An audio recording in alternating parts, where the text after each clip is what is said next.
everybody. It's Joanne from Wholesome Words and my great friend, Craig Carlisle. We're here again with another edition of Wholesome Words.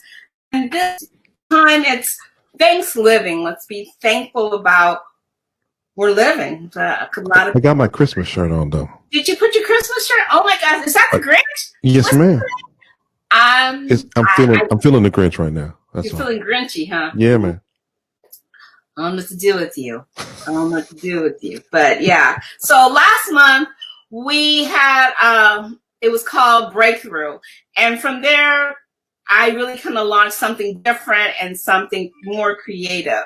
And so each month I've invited a featured guest who we will share the platform to learn more about who they are as an artist and what are some of the big things that they're doing. So today we've invited Cynthia Fields. She's a friend and my creative buddy on so many different levels. She's been on Wholesome Words before as one of the artists that shared her work, but this time we're going to kind of focus in on some of the things that she's sharing.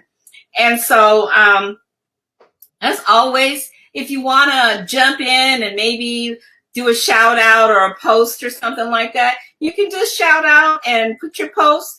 And you know what? We'll see it. If you have a question, maybe we'll answer your question for our featured guest. So we're real excited about being on both YouTube and Facebook Live. So welcome, everybody. I'm excited.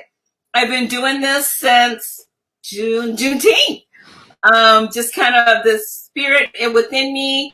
I'm doing wholesome word events prior to COVID, and some people kind of inspired me to try this virtual expression. And so here I am, a lot of prodding to do all kinds of different things. And so here I am, and I'm excited to get started. And so as always, I have my other partner in crime, and that's Craig Carlisle from The Framework. He has a Christian hip hop radio station live stream on 4 different streaming platforms and radio broadcasts. And so you can find him on Facebook, Instagram.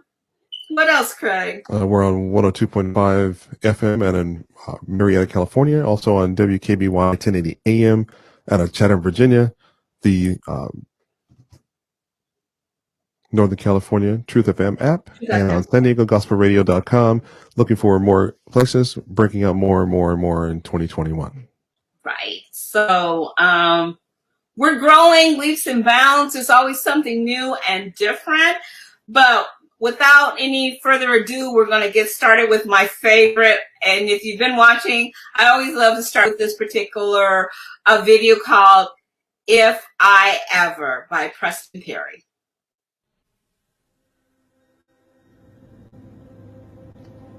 Lord, if I ever forget how to praise you, let my tongue forget language.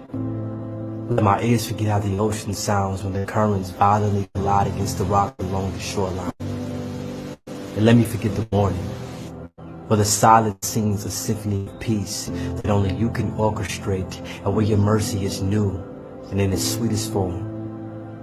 But remind me of the day when I was thirsty, in need of the type of water that will unparch my soul forever, and your grace came in and flooded this dying desert of a man.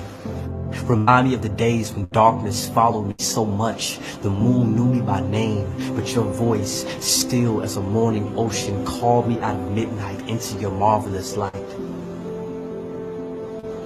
Let not my heart be like Israel, who forgot that they saw you see in half, to lead them to a land where slavery knew not their names, and freedom sung them into a clear sky. But help me to remember your goodness, that your love is the only thing that matters when all else fails. Remind me that your brutal, bloody, beaten body was bruised on the cross for my sins, that you died in my place. When my pride is high, remind me that you lowered yourself to die for my sins. Lord, if I ever forget how to praise you, let me forget everything that has ever existed. But help me to remember you, because in you all things exist. We exist to make your name known, Because when everything passes away, you will be the only thing that truly matters.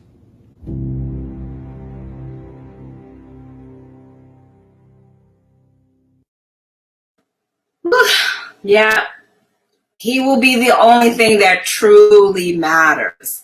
I love that piece, and it speaks volumes to what Wholesome Words is all about. So I'm grateful to be able to do this for his namesake.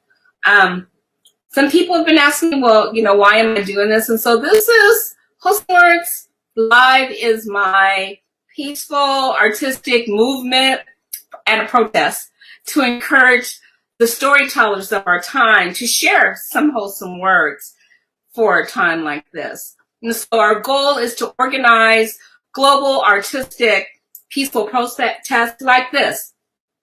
So if you're interested, I'm gonna bring Craig back on air because we're gonna do this this kind of thing that we created called Words and Beats. Craig, could you share something on that? Well, it goes together like a hi-hat and a snare.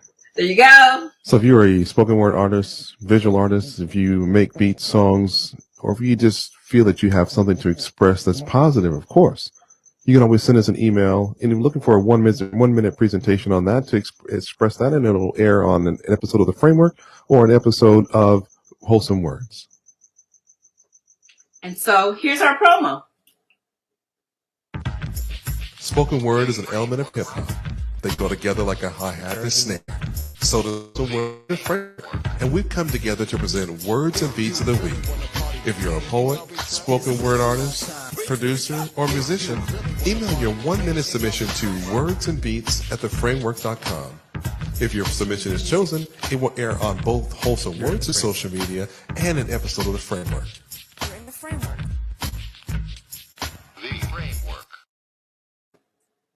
The Framework and Wholesome Words together, Words and Beats. So again, if you'd like to submit things, just send your information to us, Words and Beats of the Week. And you can see the email at the bottom, wordsandbeats@theframework.com. Let us know, and we'll be happy to do it and share that information. So moving on, we have our first artist. She's a dear friend of mine who is Miss Andrea Babina. She is a disciple of Jesus Christ and has been married for 10 years, 10 months, well, maybe 10 years, 11 months, and 27 days. A mother of two children, one boy, one girl, ages 2 and 6. She graduated from Cal Baptist University with a bachelor's in theology, and she is a domestic engineer. So she's learning her creative skills and widening her plethora of different things, and I'm super proud of her.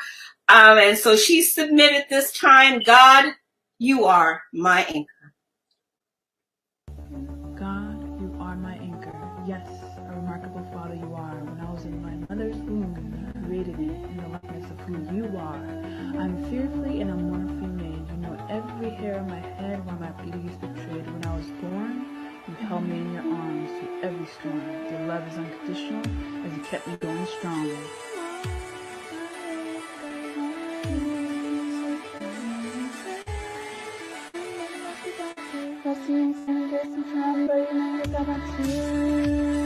You are my anchor, as you've always been there with me all along.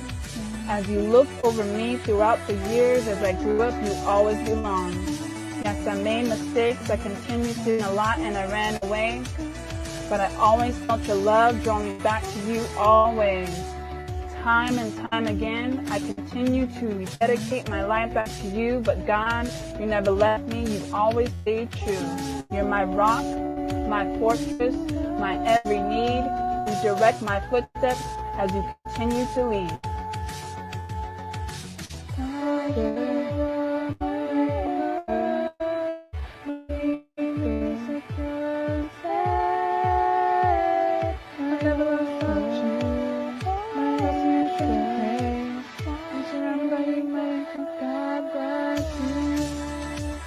I'm in awe of the creations you built with your hands, as your thoughts of me outnumber the grains of sand. I'm blessed and highly favored when I worship you as my maker.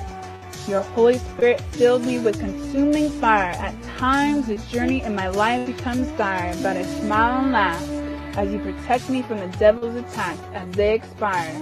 As you always made a way out of no way for me, I continue to tell my story to the world, my testimony as I celebrate its jubilee. I have spiritually matured into a young woman of God as you see me today, as you carry me through thick and thin along the way.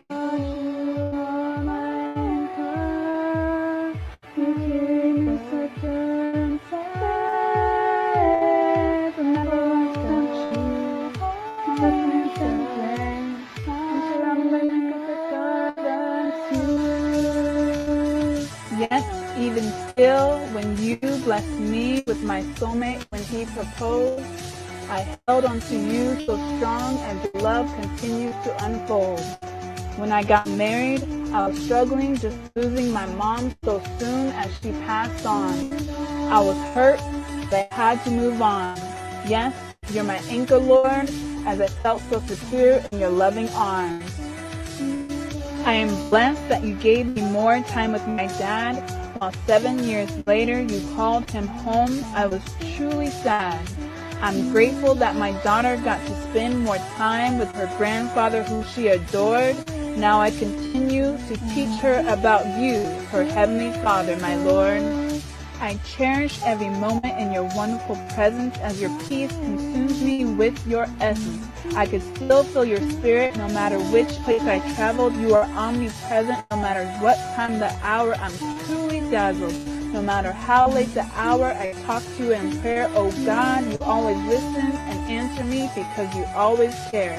You are my heavenly Father, and I'm your beloved child. My anchor God, you will always be. I rest in you because I'm free. Resting in your saving grace, I'm surrounded by you. Yes, thank God that's you. And that was Andi Babina. And job. Andi started submitting some of her creative works at least about 3 events ago. And so she's finding her footage. And so I'm really super proud that she's reaching out to share the gifts and talents that God has given her. So good job. Keep it up. And I look forward to working with you. Yeah. So we talked about words and beats, a submission. And so the one that we have for this week is one of my favorites. She's probably a pioneer in spoken word, at least Christian spoken word. And her name is Amina Brown, and it's one of my favorites. So if you know me, here it is. He is here.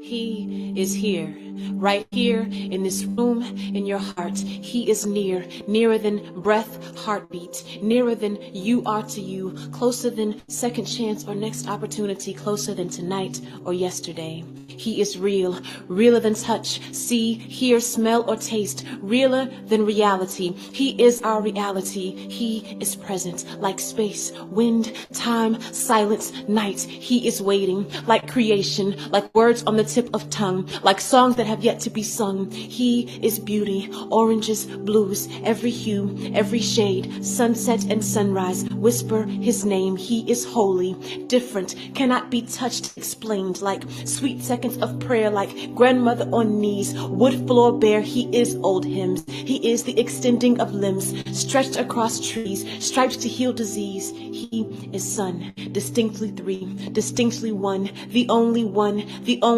the only resurrector of lives. He is king. No earthly throne can house, no amount of elegant words can espouse. He is moment and voice, power of choice, in word and deed, in fruit and seed, nailed hands, nailed feet, innocent wounds that bleed. He is believe and trust. He is enough. He is all. He is call and purpose. Everything that we can sacrifice, he's worth it and more, much more. Our good deeds are mere pennies, will never even the score. He is behold and wow. He is who, what, when, why, how. He puts on the show. He's the one we come to see. He is soul's cry and sinner's plea. He is the epitome. He is the one no one can light a candle to or come within a 1,000,000-foot pole of. He is above. He is a father's love. He is maker of ways, ancient of days, has no fear, have no fear. God is here.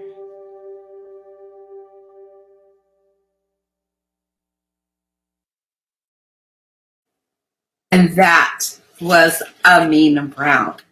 And so now, Craig, you still out there? I know he is. I went on home. Oh, yeah. I am at home. All right. Yeah. Okay. You ready for this? For what? What are you talking about? The Grinch? I'm a mean one. Mr. Grinch. You got the next one? Clint. Yeah, I got Clint. But you always do such a great job with the intros because I don't recall the name of his piece. So I would make a mistake if I would do the full introduction. Okay, we'll do the introduction. The name of the piece is How to Raise a Black Son in America. You would think I'd remember that, right? But there's too many of them, just taking my brain away. I understand. Next up, Clint with How to Raise a Black Young Man in America.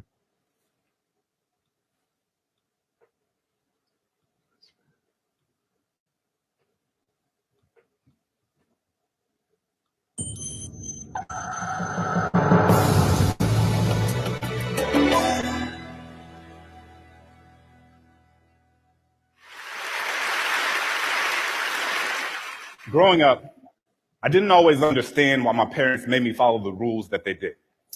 Like, why did I really have to mow the lawn? Why was homework really that important? Why couldn't I put jelly beans in my oatmeal? My childhood was abound with questions like this. Normal things about being a kid and realizing that sometimes it was best to listen to my parents even when I didn't exactly understand why. And it's not that they didn't want me to think critically. Their parenting always sought to reconcile the tension between having my siblings and I understand the realities of the world while ensuring that we never accepted the status quo as inevitable. I came to realize that this, in and of itself, was a very purposeful form of education. One of my favorite educators, Brazilian author and scholar Paulo Freire, speaks quite explicitly about the need for education to be used as a tool for critical awakening and shared humanity. In his most famous book, Pedagogy of the Oppressed, he states, "No one can be authentically human while he prevents others from being so." I've been thinking a lot about this lately, this idea of humanity, and specifically who in this world is afforded the privilege of being perceived as fully human. Over the course of the past several months, the world has watched as unarmed Black men and women have had their lives taken at the hands of police and vigilantes. These events and all that has transpired after them have brought me back to my own childhood, the decisions that my parents made about raising a Black boy in America that growing up I didn't always understand in the way that I do now. I think of how hard it must have been, how profoundly unfair it must have felt for them to feel like they had to strip away parts of my childhood just so that I could come home at night. For example, I think of how one night when I was around 12 years old on an overnight field trip to another city, my friends and I bought super soakers and turned the hotel parking lot into our own water-filled battle zone. We hid behind cars, running through the darkness that lay between the streetlights, boundless laughter ubiquitous across the pavement. But within 10 minutes, my father came outside, grabbed me by my forearm, and led me into our room with an unfamiliar grip.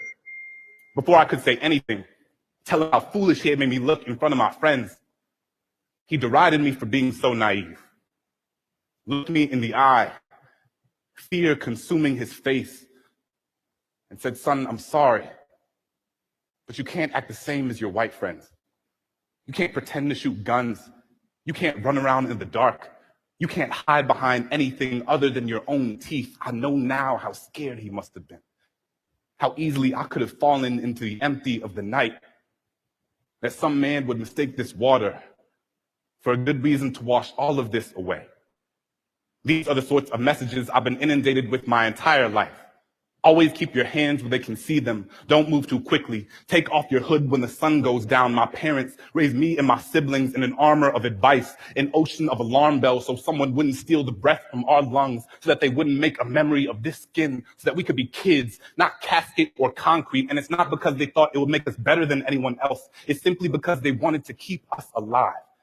All of my Black friends were raised with the same message, the talk given to us when we became old enough to be mistaken for a nail ready to be hammered to the ground, when people made our melanin synonymous with something to be feared. But what does it do to a child to grow up knowing that you cannot simply be a child, that the whims of adolescence are too dangerous for your breath, that you cannot simply be curious, that you are not afforded the luxury of making a mistake, that someone's implicit bias might be the reason you don't wake up in the morning. But this cannot be what defines us, because we had parents who raised us to understand that our bodies weren't meant for the backside of a bullet, but for flying kites and jumping rope and laughing until our stomachs burst. We had teachers who taught us how to raise our hands in class and not just to signal surrender, and that the only thing we should give up is the idea that we aren't worthy of this world. So when we say that Black lives matter, it's not because others don't. It's simply because we must affirm that we are worthy of existing without fear, when so many things tell us we are not. I want to live in a world where my son will not be presumed guilty the moment he is born, where a toy in his hand isn't mistaken for anything other than a toy. And I refuse to accept that we can't build this world into something new, some place where a child's name doesn't have to be written on a t-shirt or a tombstone, where the value of someone's life isn't determined by the fact that they had lungs, a place where every single one of us can breathe. Thank you.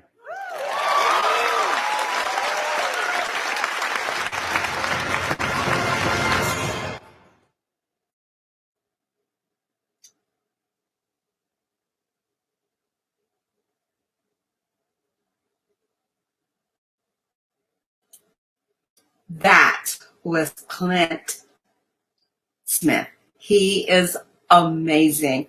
I love his work. He does a lot of other things, but you can look him up. He has a few more other great pieces, some other great wholesome words. And so now is the time for our featured guest, Ms. Cynthia Carlisle Fields. Cynthia is an award-winning author, writer from San Diego, California, and a graduate of San Diego State University. Cynthia is author of My Mother's Shoes, and most recently, Messages to the Woman in the Mirror. She is also a mentor to aspiring writers and hosted a writers conference last year with plans of hosting another one this year, but it was canceled because of COVID. Okay. Cynthia is a co-creator and producer on my right arm with the Organics Collective. If you haven't seen this amazing spoken word group, she is my co-creator there. And we work together, have several projects. Actually, we were hoping to do something in May, but again, COVID was being COVID. And so we work together with some other great other up and coming creatives. So currently, Cynthia is working on her first children's book and continues her work on fan fiction projects, the Derek Morgan Chronicles, and the Book of Hondo. Let's welcome my friend, my partner, Cynthia Fields. Cynthia, good to have you here. How are you today? I'm doing good. Thank you for having me. I'm so excited. This is really happening. You know what I mean? Yeah, it's awesome. Awesome. It is. Okay, so everyone that's out there who may be a fan like I am, this platform that we're using, if you're watching, we can respond to you. So if you may have some questions for Cynthia or myself or Craig, just drop it in your post and we will be able to respond, and maybe your question may make it to the broadcast. So give us a try. But we're going to move forward with Cynthia. Cynthia, we work so much together. I know what you do, girl, but I don't think they know what you do. So could you share why you do what you do?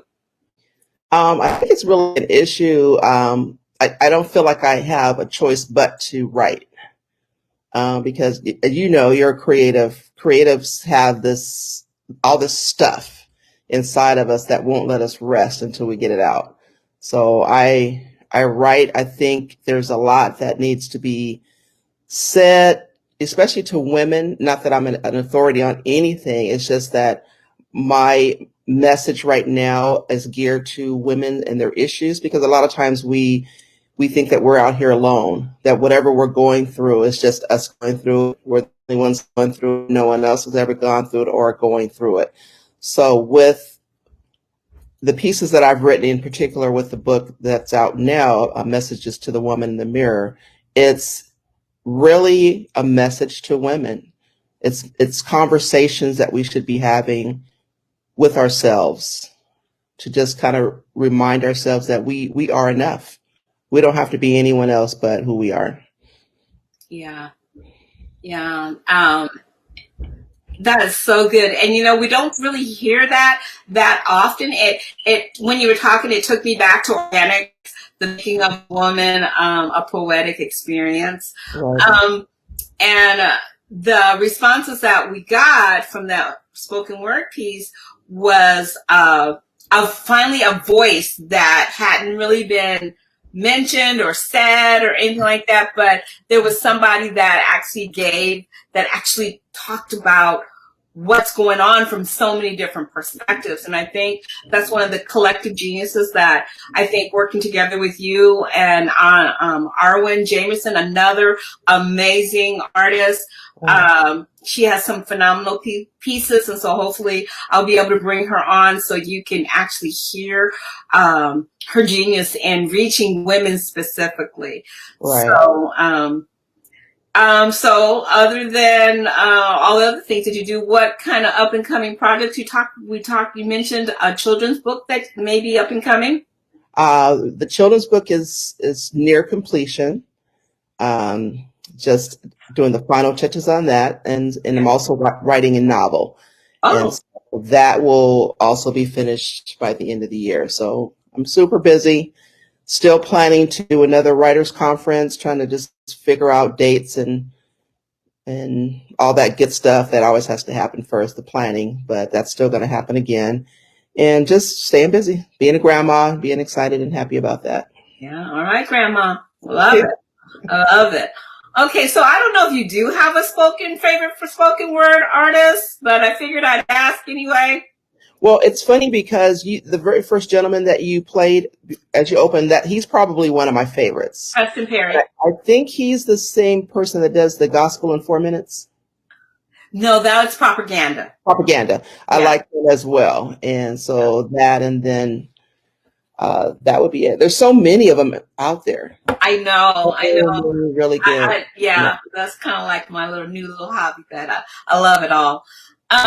Okay, so when I started Wholesome Words Live, you submitted a piece to Sisters with Sons. Do you want to kind of share where you were at that time and what gave you the fuel, the energy to focus this particular one? Well, you know, I wrote that a while ago, and it's funny because it was written before George Floyd. But George Floyd's death was just another of those incidents that, as a mother, it just really breaks you inside when you see, every time you turn around, someone's child is being murdered senselessly. So I was probably at a really low point, because that's where we birth our best work, it seems, as writers, as creatives, at those points of pain. And so it was my soul just crying out for mothers of sons. And so that's what became of it. And then with the help of my son, who actually did put the video together for me, that's what you'll see next. Okay, so it has an endearing piece to both sides of the creativeness, and then something that has to do with a personal love and heart. Yes. Okay, everyone, sit back. This is an amazing piece. We're going to listen to Sisters with Sons. To my sisters with sons, my heart breaks, as I'm sure yours does as well. Our hearts pound nervously each time he leaves the house as he says, "I'll be back." Our mother bear instincts rise within us as we watch our cub walk out of sight or back out of the driveway. The ringing of the phone is more than that. It's a warning shot to duck for cover or run to find that which we have raised from our womb. Sisters, we find sleep elusive now because it is old season on our sons, husbands, brothers, daughters, and we fear that goodbye really means forever. That kiss we planted on their cheek just might be the last expression of love we get because the world desires to squash them. When did it become okay to kill our babies, recorded live to be replayed before the world? That it's just okay, no sorry, no reason, no accountability or blame. Yet, we are the ones standing accused for the state of affairs that made it comfortable to snatch the life breath from that which think us. So, my sisters, what do we do now? How do we continue to bury our dead? How do we turn and continue to accept that the ground has reclaimed the dust from the dust that God gathered and spit upon, molded and shaped in his image, then breathed life into, placed the future in the same child's hands to carry, only to be snuffed out by the arrogance, hatred, meted out by a bullet and a chokehold? I don't have the answers, but I have a heart that is full, splitting at the seams because it can no longer hold the tears, the pain. What is that thing called justice? My knees are sore, and I fear my prayers will haunt me in my dreams. We are the mothers of the slain, the innocent boys, the conquerors laid at the altar, sacrificed, killed by unfriendly fire. I see the blood on the murderer's hands, the stain soon to be a book deal or a storyline to boost ratings. My son, your son, God's gift. I waved goodbye this morning. My heart sank when he promised he'd be back.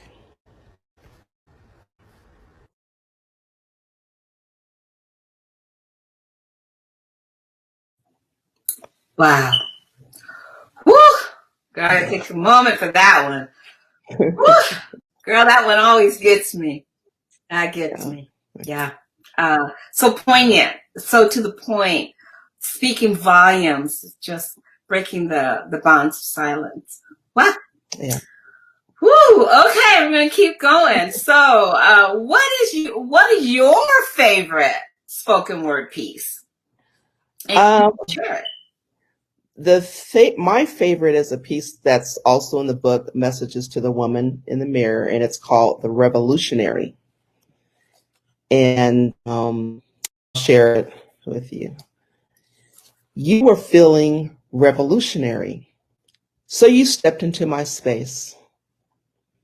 I had already seen your shadow as you rounded the corner, and so I readied myself for what was about to come. It could have been anything. Wasn't expecting joy. Funny how I didn't expect joy, but there you were in my space. Doom and gloom had been my comfort zone, and the shadow that had proceeded and announced your arrival was familiar. I assumed it was just bad news.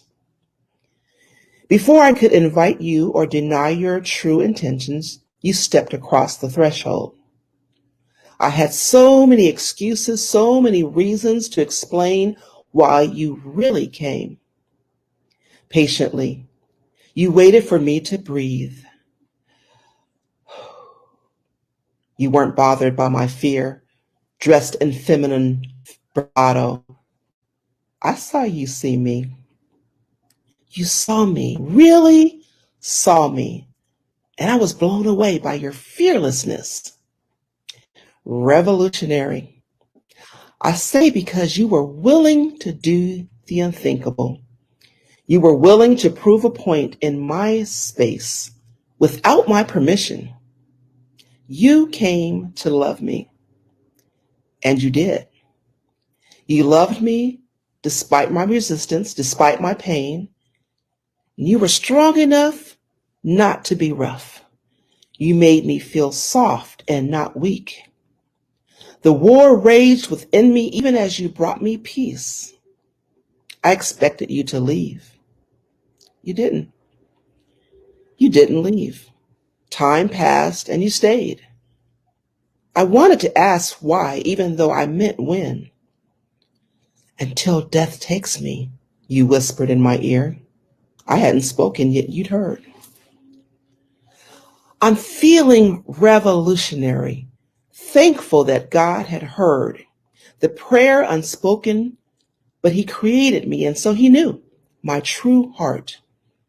I expected nothing, so undeserving, so needy. God sent you to be a revolutionary, placing you in my space. My heart sings songs of joy. I wasn't expecting you, but you still came. I'm so glad you did, because there's about to be a revolution. Wow. Nice. Thank That's why I love working with you, girl. That is why. I need a revolution in my life. Okay. Okay, I'm just saying. Wow. That's amazing. Yeah, it's interesting how love is an act of revolution. Yeah, wow. If we're not used to it. No. If our status quo is misery and unhappiness, it's a revolutionary act at times. Wow. That's deep, girl. Girl, that's deep. So do you feel like this is a calling from God on what to do? I don't know if it's a calling. I would say it definitely writing is my purpose, and I don't know if they're the same thing. Maybe you can clarify that, being, a theologian, as you are, with that degree and that training behind you. Maybe you can clear that up for me. But I just see it as my purpose, and maybe that is the same thing as my calling. I do feel that it is why I'm here to write. Yeah. And to be responsible about what I write. Yeah, they're about the same. Yeah. Calling, purpose, why you do what you do, how you communicate, and you talked about love being a revolution, and I think that's what Christ was, a revolution that died on the cross.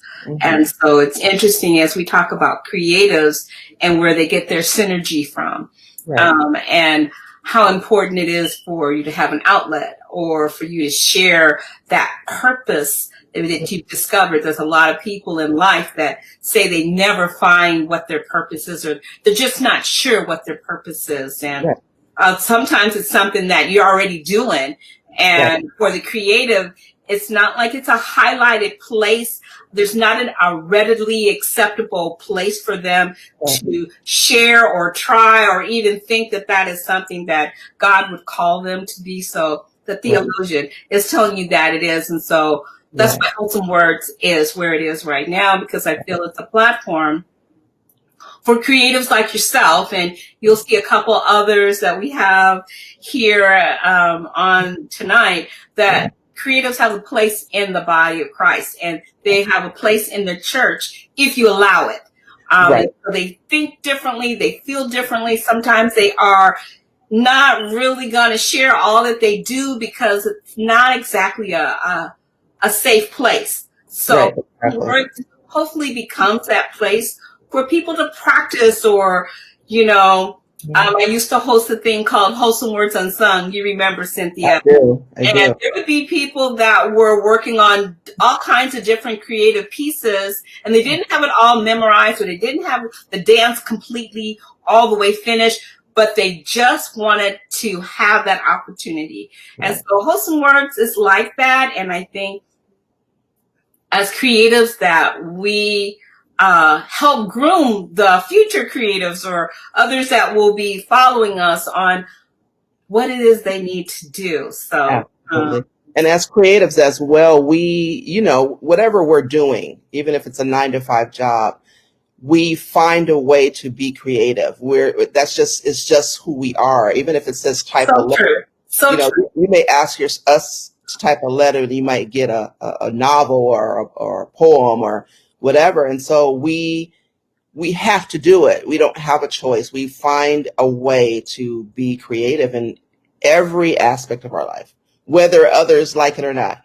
And so that's why a lot of times creatives are not comfortable in the traditional church settings, because we still, our creativity cries out to be a part of worship in a creative way that's not always traditional, because we see the world totally different. And so, so when you're doing traditional church, this traditional worship, you forget that worship looks all different types of ways, sounds different type of ways, comes in different colors and shapes. And so it's hard for us oftentimes find a place for our creative stuff that we have to get out. Right. Throughout the months of me hosting this, there's been one person, and I kind of think I miss him. I think he's super busy right now, but his name is Ronnie Robles. And if you've been following me, last month, Ronnie shared pieces, and he's a multidisciplinary artist, and he's amazing. So if you want to see what Ronnie did, you can go to either YouTube or Facebook and look in the video section. And he's with the theme called Breakthrough. And so I got a breakthrough with Ronnie, but he shares his visual arts and his experiences. So not only is he a visual artist, he's amazing. He's a spoken word artist. He works with some of the most amazing people to do murals. He's come to churches and done all kinds of different workshops. So you might want to hit him up. But again, he tells the story of him being bored in church, sitting and listening, and he was drawing superheroes.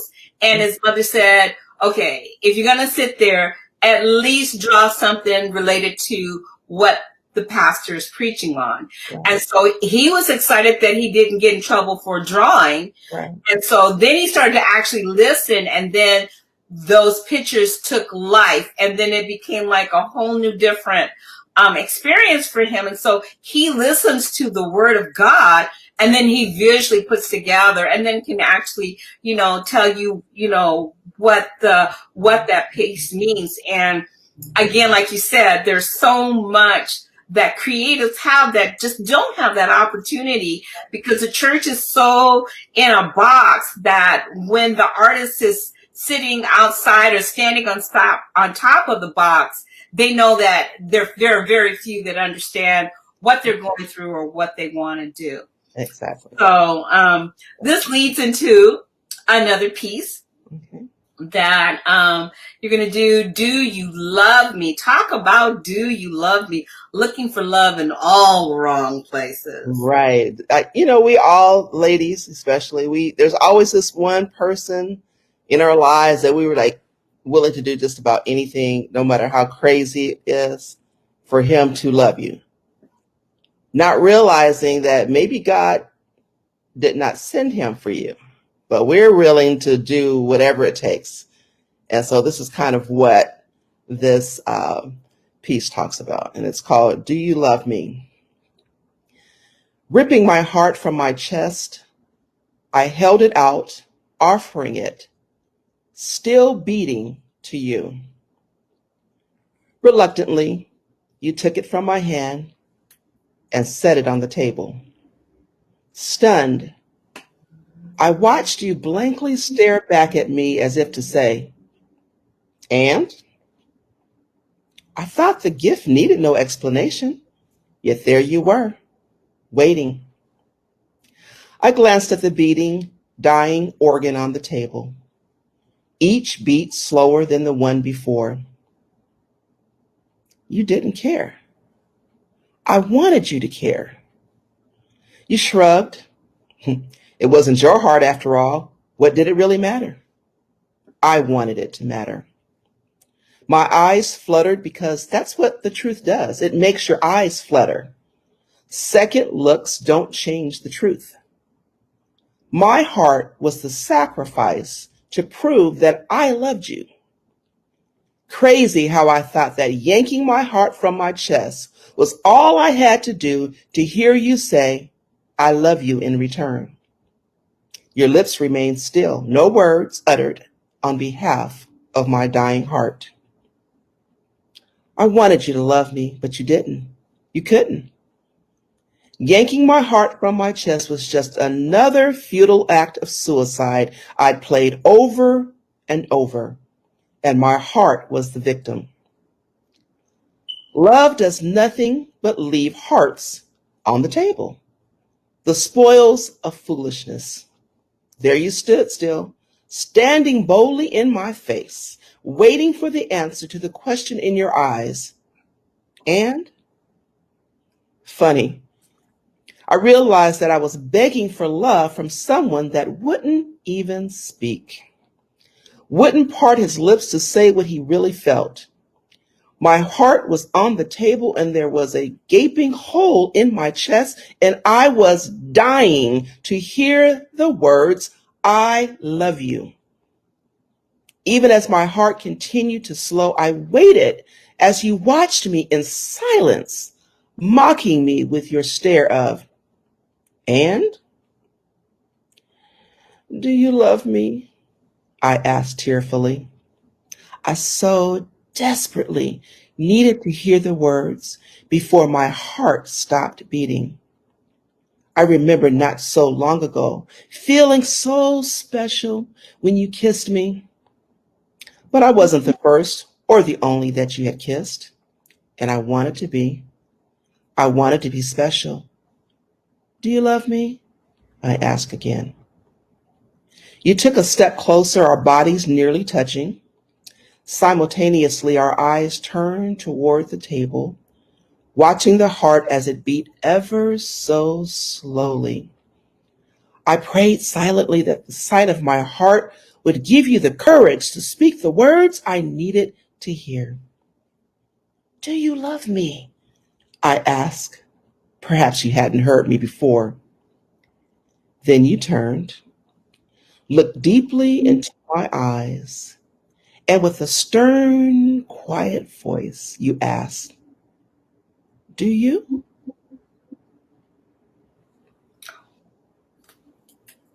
Whoa, whoa.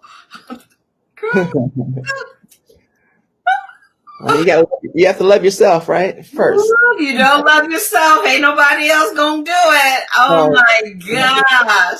can't do it. That was amazing. Thank you. Wow. This is what one of the person has said, Laura Lee. She says, wow, Cynthia Carlisle Phillips is so powerful. Yeah, you are. That's why you're my friend. Thank you. Thank you. You're welcome. So now we're going to share another video. Again, you know, these are all my favorites. This is Joseph Solomon. And if you're following me on my Facebook Wholesome Words page, you'll see him all the time. And so, yeah, it's my favorite, A Shadow of a Doubt.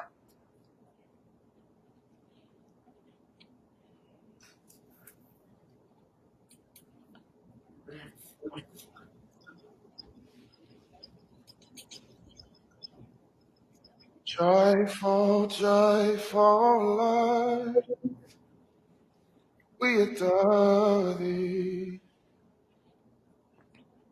God of glory, Lord above. Hearts unfold like flowers before thee, open to the sun above. Above the clouds of sin and sadness, drive the dark of doubt away. Giver of immortal gladness, fill us with the light of day.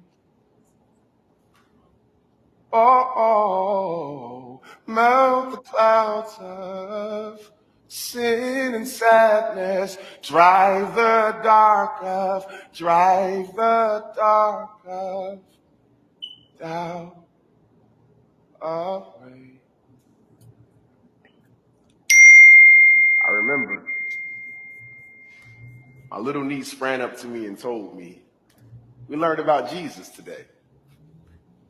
I could tell by her smile she was so excited to learn about this man she did not quite know yet, but she knew without a doubt for it to be true, because after all, Mommy said so.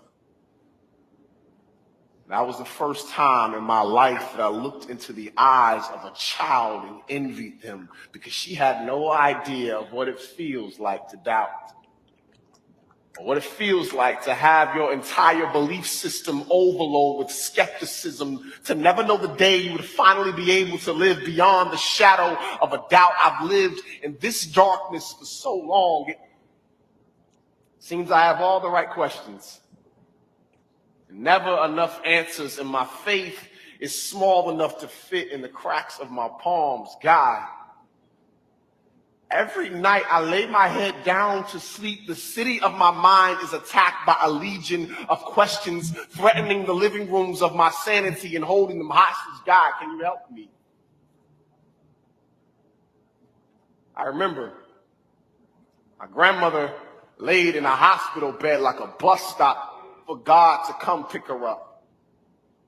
I had never seen such pain and such confidence living in the same two eyes when she told me, "I don't know what I'm going to do, but I know who I belong to." And I was so happy for her. And something inside of me wished that somehow before she passed away, she could pass down her confidence in God to me like an old family picture. I remember sitting in the back row of a cold sanctuary crying because I desperately wanted what the preacher was saying to be true, but my doubts were preaching a sermon of their own, and the streams of my tears turned into oceans of frustration. I remember sitting in a college classroom, and the only thing being tested is my faith in God. The only thing passing is my hope. Me, in a backpack full of fear, nowhere to go, no one to help me unpack. I sleep, but I never rest. And these lines around my eyes are not wrinkles, they are maps. They show you the winding road that leads to my pain. I'm tired. God, I'm tired. And I'm longing for the day that I can place my fingers in his nail-pierced hands, because honestly, I've considered quitting, but where will I go? Back? There's no home for the living in the land of the dead, so I keep pressing forward. Today I have faith, but I can't make any promises about tomorrow. I'm surprised I've held on this long. God, just make me feel like I'm not crazy. God, let me know I'm not just making friends with these walls when I pray. God, I'm not questioning you. I just got questions. God, don't leave me here. God, don't leave me. Just smell the clouds of sin and sadness. Drive the dark of, drive the dark of, drive the dark of. God, drive the dark of doubt away.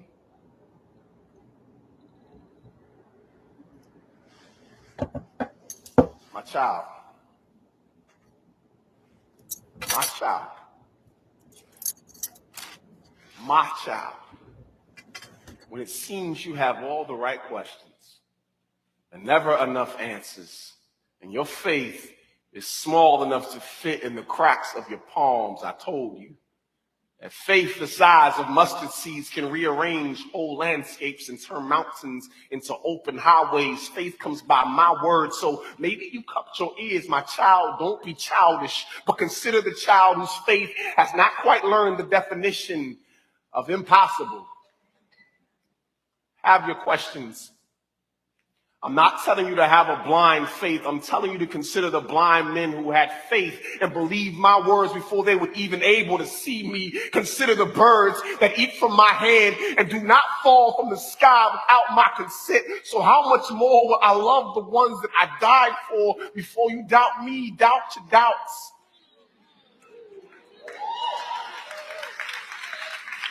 And you will see, I will show you that they are as empty as the tomb that I walked from. Truth is, you know I'm here. You know my truth and you're scared.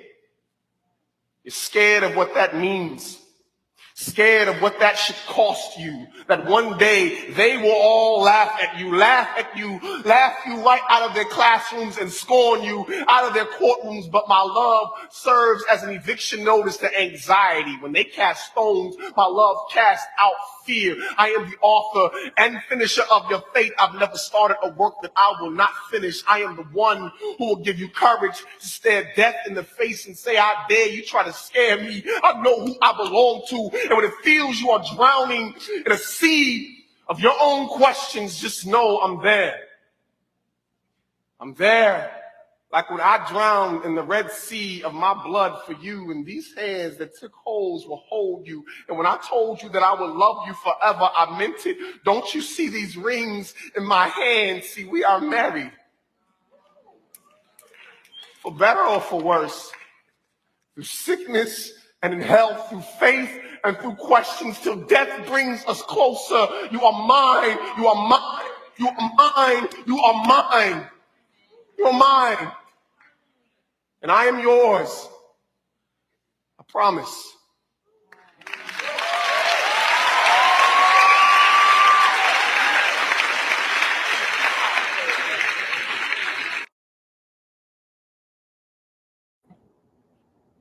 Beautiful.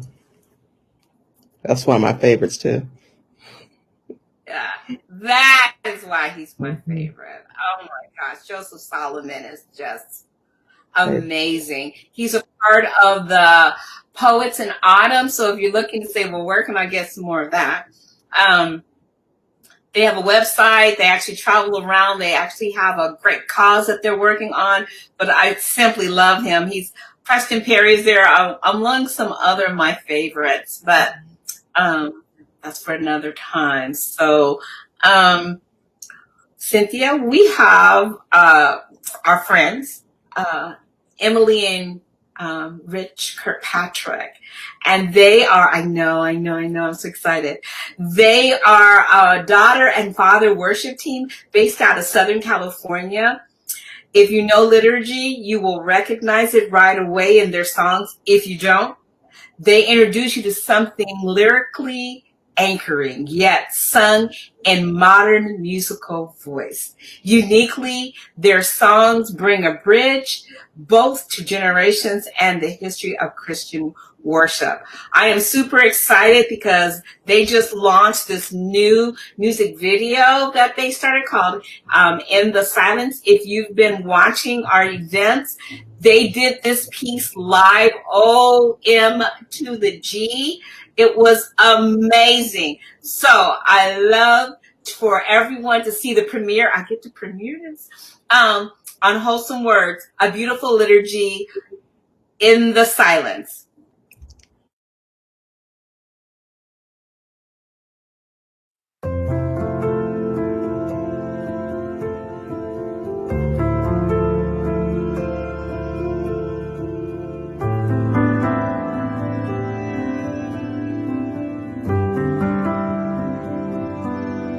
After thunder, after earthquakes, Elijah listened for you.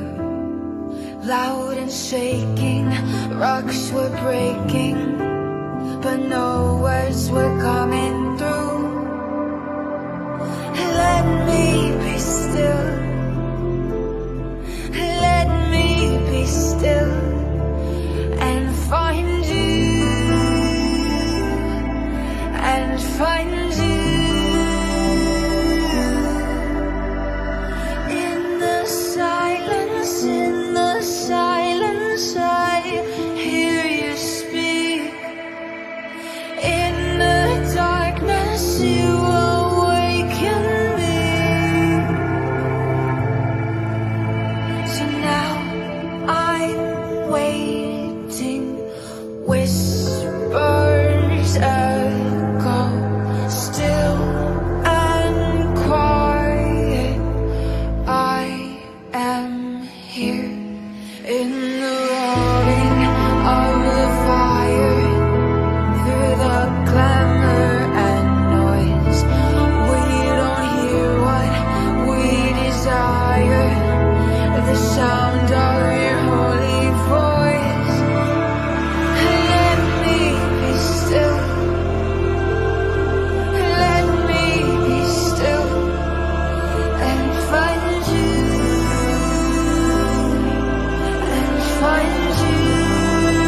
silence I hear you speak.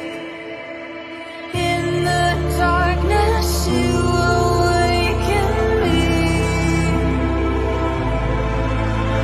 So now I'm waiting, whispers echo, still I'm quiet.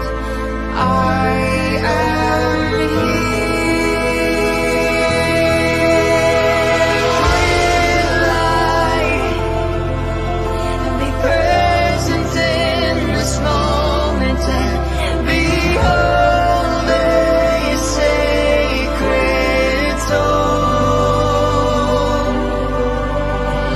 Free from the chatter and the ruckus, or your love will call me home.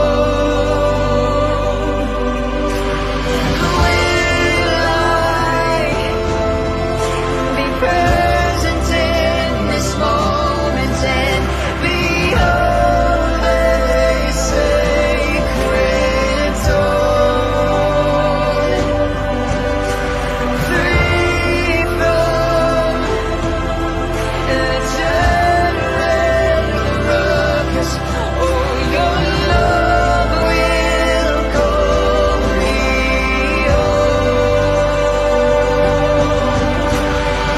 In the silence, I hear you speak. In the darkness, you awaken me.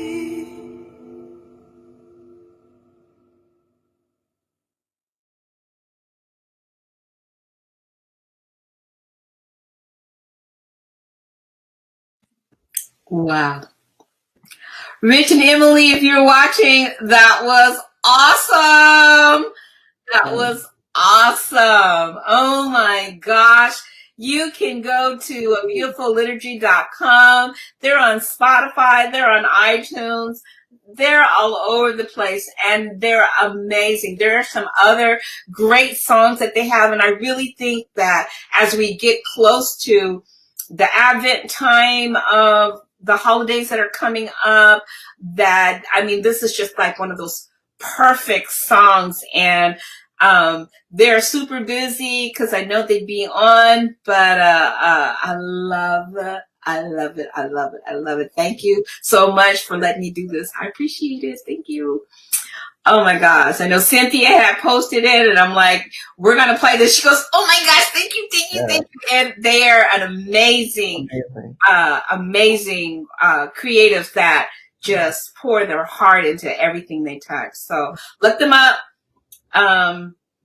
A beautiful liturgy. I always mess that up. I don't know why, but I do. But okay, Miss Cynthia, you loved it too, didn't you, girl? I loved it. I loved it. It's been just, one of those songs that stick with you. You just find yourself singing it if you don't know the words. Yeah. Uh-huh. Yeah. It's beautiful. Absolutely beautiful. Yeah. So, yeah, look them up. Okay, Miss Cynthia. And for those that are out there, if you have comments or you have questions for Cynthia, you can drop it in the post, either on YouTube or on Facebook. Whatever you post, it will show up on my Facebook link. So hopefully there's some parties going on. But if you have some questions, drop them in and then I'll post them on our broadcast. So let us know you're out there. I have a question for you, Joanne. Yes. Because I see that, I know that Wholesome Words is such a necessary outlet for creatives. What do you find is your biggest challenge in finding outlets as a creative for yourself, and why you were drawn to create this platform? I think I've always had it was kind of hard for me to, as I talk about growing up as a creative, and I would see and hear things differently, and I thought I was weird, and I would keep my weirdness to myself. And as I realized that I was able to do things that I didn't understand, how come I was able to do them? for the sake of Christ or sharing the gospel, I just started to just grow on it. And I'll tell you, I didn't believe that there was such a thing that you would serve God with creativity and stuff like that. So I had rough waters, not understanding the gifting and stuff. And so for those that don't know, yes, I'm a theologian and I graduated from Fuller Theological Seminary, and they have this amazing program that, you know, God just timed it up when he talks about this, the perfect time, which was called Worship Theology in the Arts. And probably one of the best things that I ever did in my life was go and be exposed to out of the box worship experiences. And with any type of training that you have, it is easy to say, let me try this at home, or let me try this in my home church. And I did, and I started to grow. And so I have friends and mentors all around the world that have kind of created this. And I love it. But I also know and remember what it was like to be on the other side, not knowing, is this something God would even like? So, or approve of? Because it's not like you're the missionary, or it's not like you're the preacher, teacher, and all the different things. No, you're given a greater thing that I've learned. And so I want to be that open door. I want to be that place for people who are young or old. It doesn't matter when you realize that your art matters to God. And that language, I believe that creatives and art is a language that is spoken. And I've proven it over and over. And those that know me as a choreographer, and those that know me as a spoken word artist, and those that know me as original playwright, etc., they leave changed. They come in one way, but they hear a word and they're changed. And I know it's not me.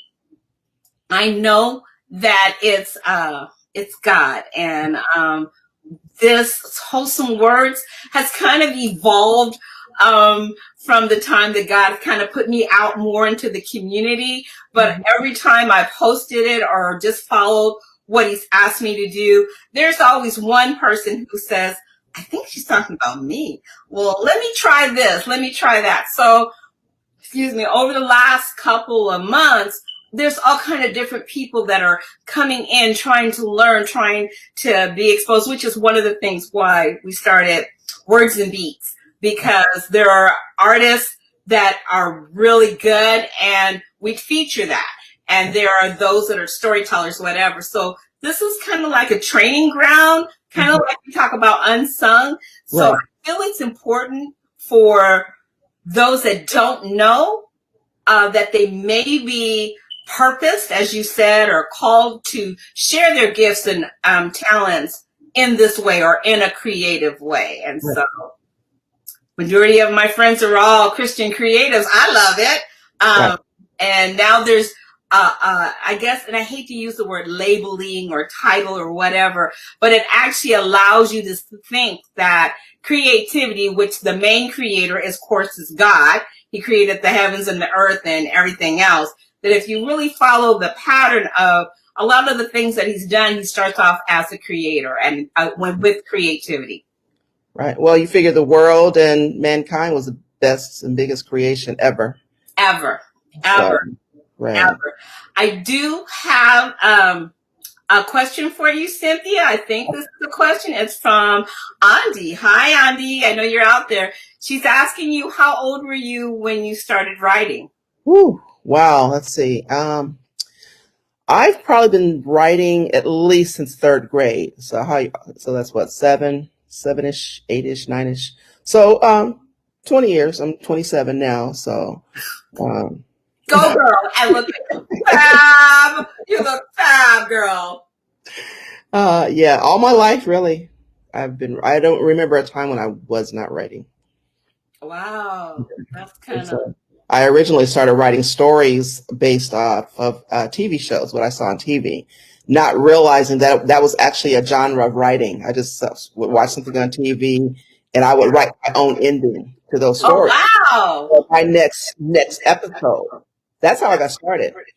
And it wasn't until probably 5 or 6 years ago that I realized and learned that that's actually a genre called fan fiction. Oh, wow. Yes, because I you are an was, award winner, right? Didn't you win an award for that? I did. Yeah. Yeah, the Derek Morgan Chronicles. Right. Wow. Okay. Well, we talk about creatives and those that are maybe hesitant to share. What would you share with those who are maybe on the fence and just not sure, and they're like, well, that's what they said, but I don't know. What would you share with them? I would tell them to just do it. Just step out there, dip your toe in the water, and try it.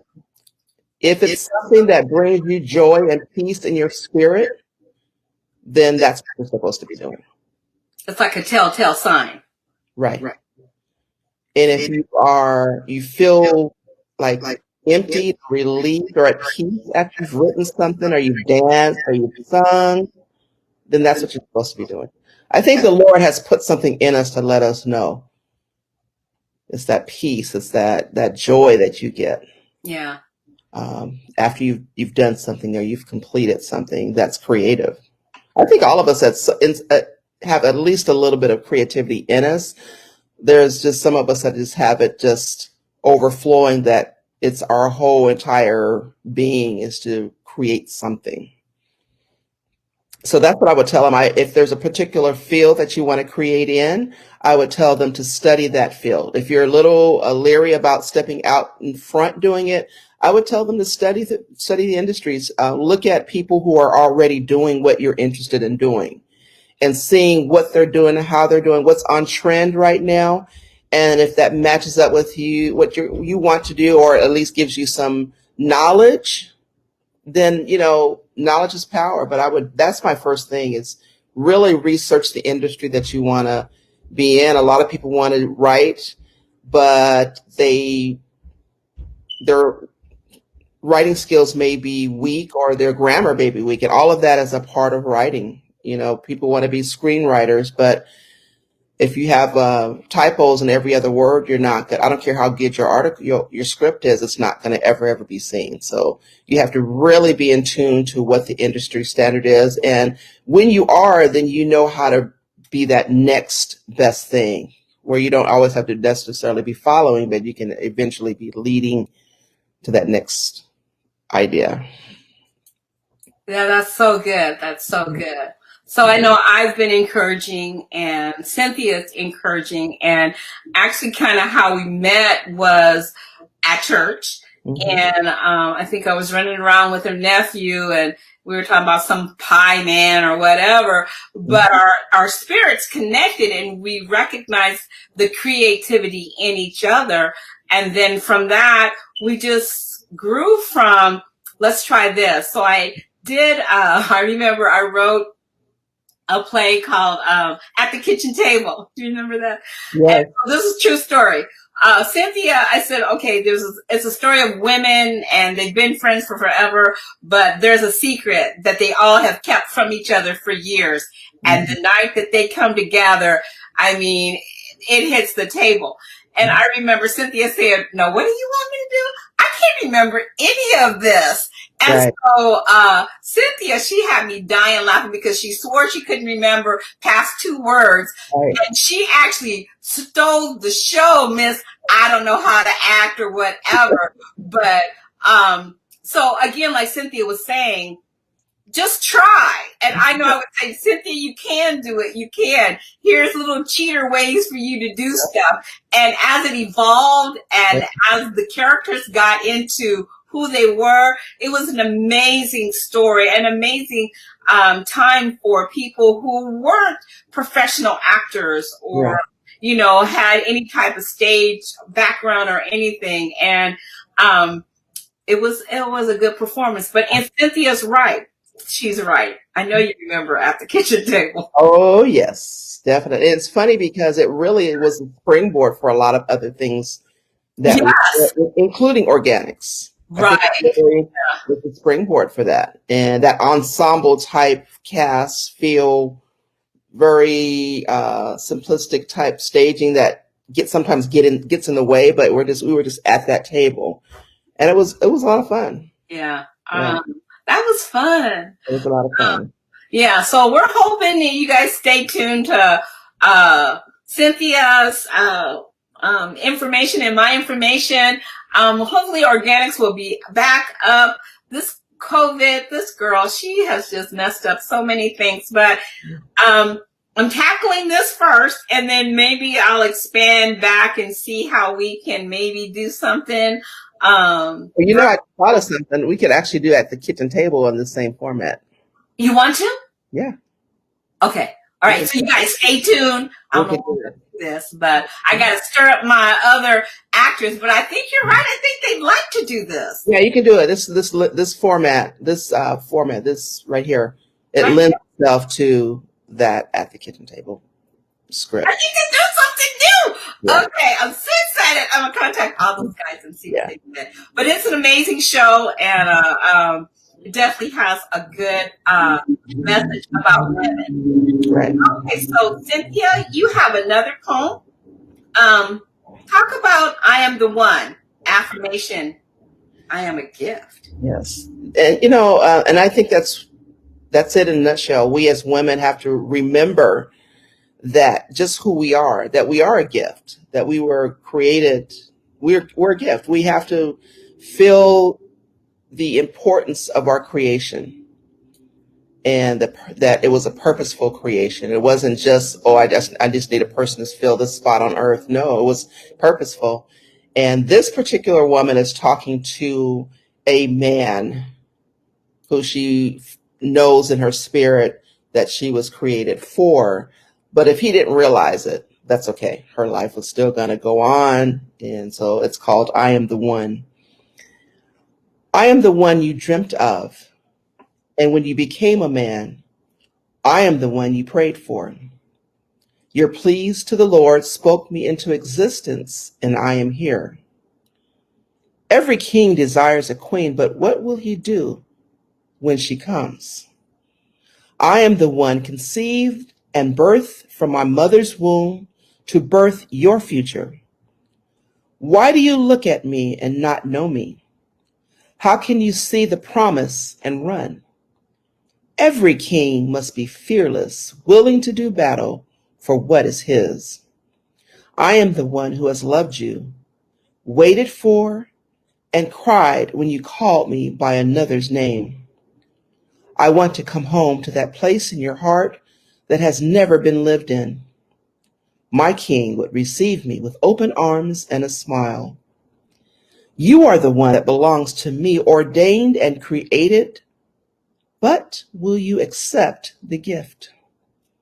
Don't you remember the pleas and the prayers? God heard and he answered. Where is your courage and where is your sword? The demons are waiting to be slaughtered, for they too need a king. I stand before you, arms open with a smile, and you know who I am. I am the one, a manifestation of your dreams and your prayers. I beseech you to take my hand, greet me with a smile, and welcome me home.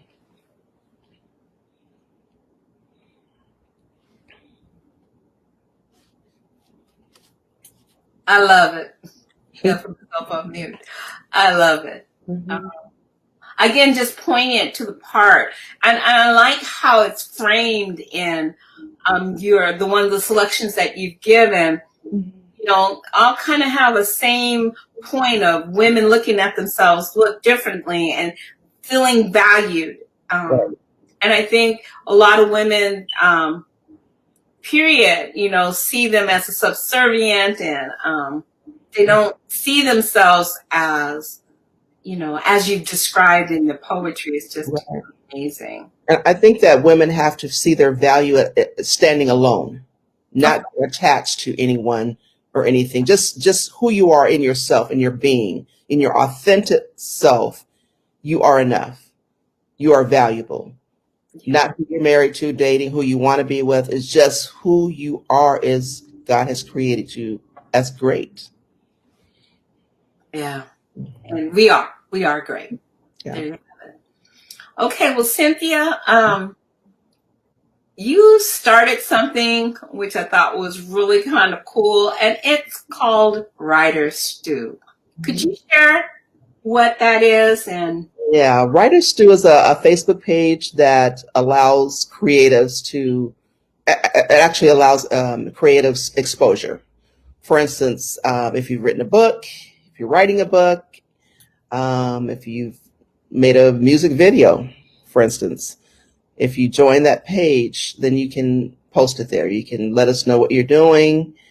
And it's an opportunity to just really get some very important exposure because it's so hard, it's so difficult to really get the word out about what you're doing as a creative. So that's kind of why I do that. I also like to post information of upcoming opportunities, events, information, contest, anything, publishing opportunities with publishing companies, things like that. So that's what that page is for. that is amazing. You're so, I love it. I love it. I love it. I love it. I love it. Okay. We have a couple more poems from Cynthia. I love them all. I get to work with her, so you can see how much fun we have. And when we're not doing this, we're like giggling and all kinds of other stuff. But you guys almost got us there to do that. But she has another poem that she's going to share called "A Letter to the One I Love." Could you talk about that before you do it? You know what? I think I'm just going to read it first. Okay. And just at the end, maybe, then we'll just talk about it. If people that are listening, you have comments that you might want to read, because I think I think it has more impact if I read it first. Okay. Maybe I'm wrong, but we'll see what happens. Okay. Okay. It's called "A Letter to the One I Love." Beloved, I pray that this letter finds you well. First, I want to thank you in advance for taking the time to read this letter. You didn't have to because I know you're busy trying to chase that dream that for so long has been deferred. I so admire your belief in that dream and how you refuse to let the naysayers trick you into believing that you can't have that which your heart desires. I know it's hard sometimes keeping the faith strong and pushing ahead.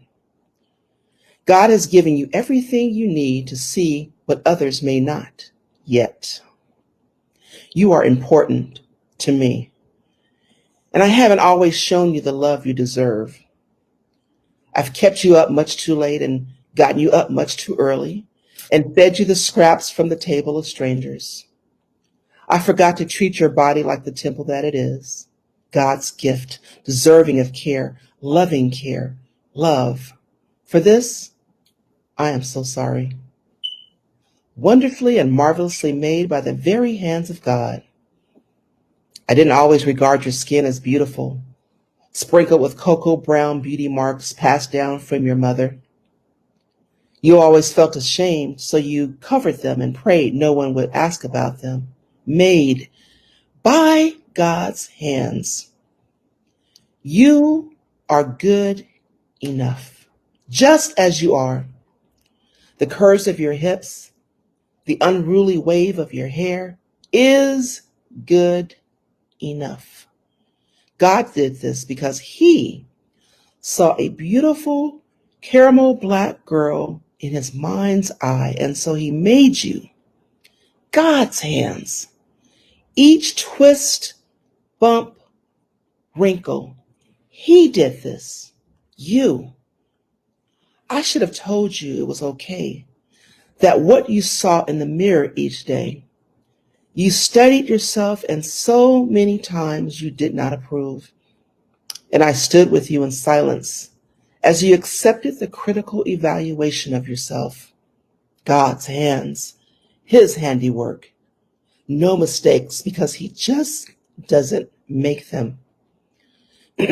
So you've had your heart broken on more than one occasion. Still, you secretly, though silently, pray that by some chance, love will find its way to you. You've convinced yourself that it's you. Not worthy, not good enough, not likable or lovable. Convinced that a man could see your flaws instantly at first glance. And so It made perfect sense to you why you were alone. God did not make you to be alone. His hands. Whew, mercy. I should have told you that it was all a lie, but I neglected you because I was afraid. And again, I stood by while you cried yourself to sleep night after night and woke up with tear-stained cheeks morning after morning. I am so sorry for not taking care of your heart. Now it's time for me to make amends. It's never too late to get it right. And since I know that you possess within you the power and wisdom to forgive, I'm asking you for another chance to be the person that God made me to be in your life. You are a queen. You're special and you're unique.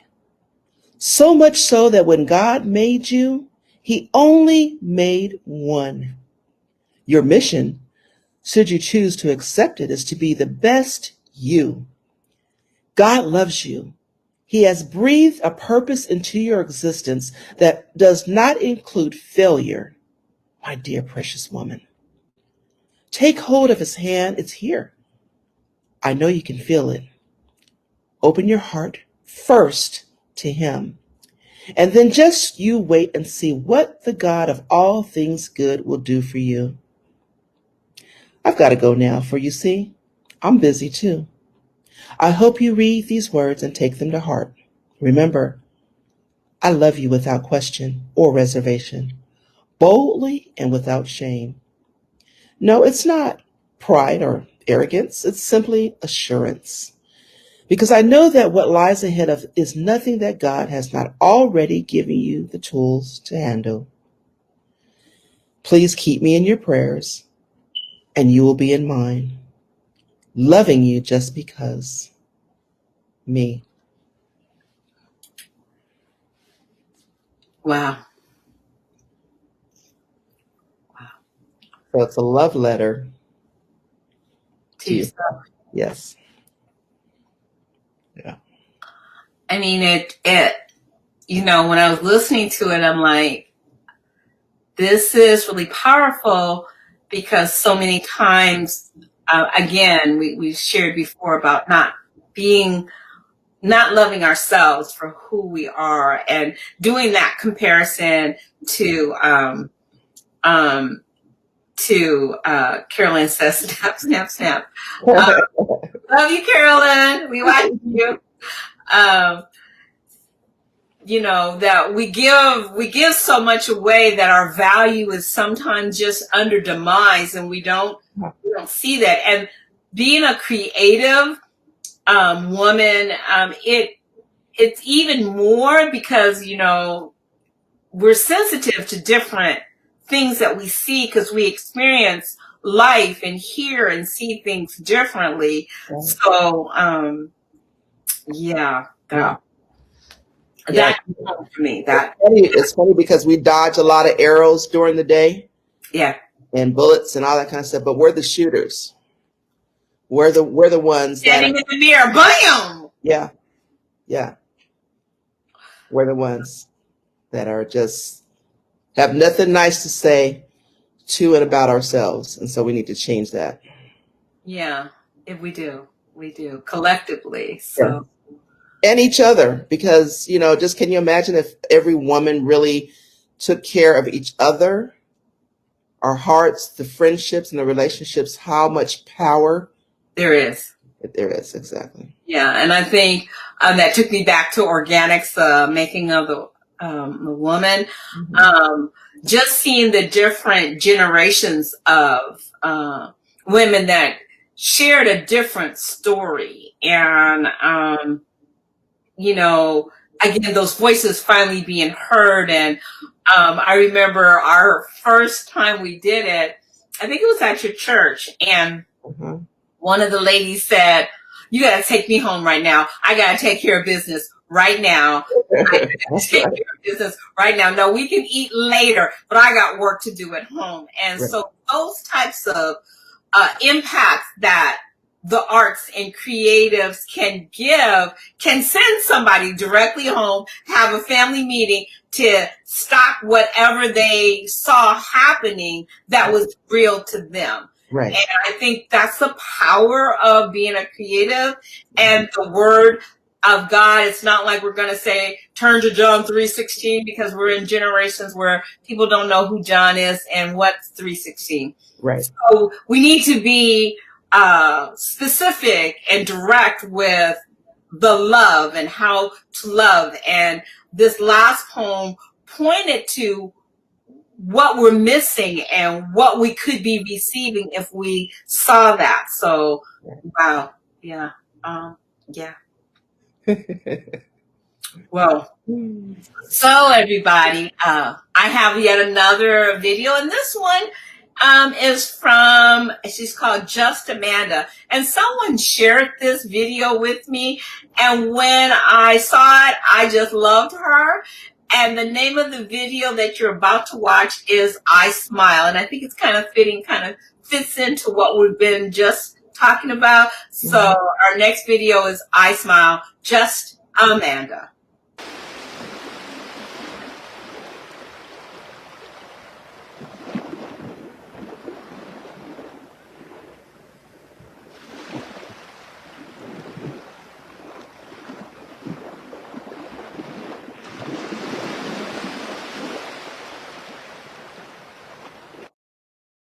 I flex the muscles near both ends of my mouth and I smile. I smile because I'm so proud of the woman I've become. I smile because I now face everything I used to run from. I smile because no weapon formed against me prospers. I smile because everything that tried to conquer me, I conquered. I smile because I didn't get bitter, I got better. I smile because God so loved the world that he gave his one and only son, and I'm in the whosoever. I smile because I've been hurt in relationships and I got through it. I smile because I no longer cower when I see a mountain, now I speak to it. I smile because I have a beautiful daughter, whom of which reminds me daily of God's grace. I smile because everything I thought was a loss, God replaced. I smile because I know the stone throwers hate it. I smile because I am fearfully and wonderfully created. I smile because I don't want my haters to ever think they have an effect. I smile because God has been so good to me the last time I checked. I smile because I'm blessed from the crown of my head to the soles of my feet.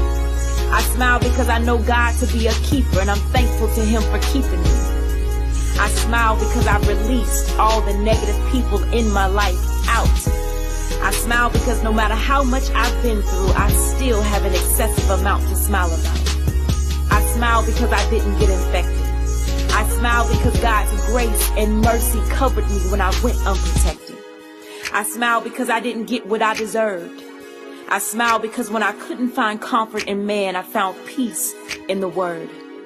I smile because there was a time when I couldn't look at my reflection. I smile because now I embrace all my imperfections. I smile because I'm one of God's most precious jewels. I smile because he transformed all my enemies into footstools. I smile because God's love has no conditions. I smile because the sun has risen.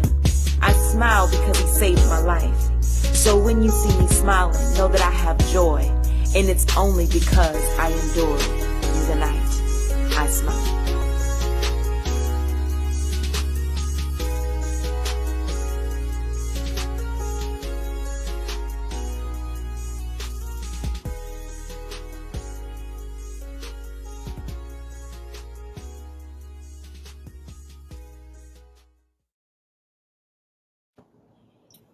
I smile.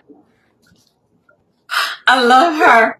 She has some other amazing pieces. Yeah. But, yeah, Just Amanda is, I love her. I love, she's probably going to be one of my favorites now. You know how that goes. You know? Okay. Being that you're a writer and an author, I understand you have a couple of books that are out there, right? I do, just a couple. Just a couple. A couple. them. The very first one is called In My Mother's Shoes, and it's a collection of poems written kind of like in dedication in my mom's memory. And then my latest one is Messages to the Woman in the Mirror, both available on Amazon.com.